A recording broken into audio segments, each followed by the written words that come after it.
Alright guys, so I decided to do this vlog right here in the middle of this dead mall. It's a beautiful location. It's just that the mall is dead. The weather is a lot better right now in the shade. The weather's really good in the shade, but out in the sun it's real bad. It's real hot. That's what I like. That's kind of what I like though, when it's real hot in the sun and then in the shade is really cold. It is kind of bipolar, but all right, so what we're going to talk about is that with all this technology, why are we still working? Why are we still working for someone when everything can be automated and technology actually made things a lot easier? Well, what we start to realize in history is that with automation, I think it started around in the 1930s.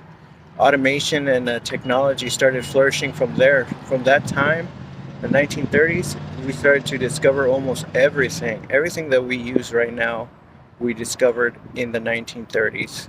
So what I started to realize is that technology did not benefit everyone. It benefited the person who used the technology. Now, Henry Ford was the first one to start the assembly line, and they started to create automation. And with automation, um, they started to produce products a lot cheaper. Now, what you would think that since they would create products a lot cheaper, that everybody would, you wouldn't have to, you would be able to pay people more. But what started to happen was greed started to set in. And instead of an owner barely making it, that owner would become very rich because of automation and because of cheap labor. So the labor never went up, and technology never really helped everybody out.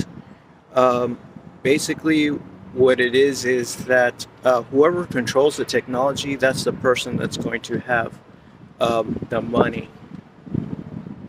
They're the one that's going to get benefited. It's not going to benefit the world. For, let's say, a fork cost $10 in the 1830s, and then later on, that fork um, in the 1900s is still $10, but it cost only like a penny to make. Why didn't the price of the fork go down with the manufacturing? It's because of greed. It's because of profits.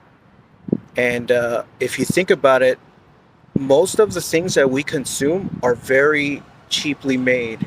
Now, let's say a vehicle, for example. We're buying vehicles for about $40,000, and we are financing the vehicles.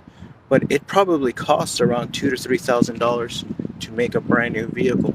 So why are they charging so much for these brand new vehicles? It's because of greed, and the technology is not to benefit us, it's to benefit the person who's running the business. So when you work for yourself and you quit your job, think about technology and think about employees and think about how that can help you out.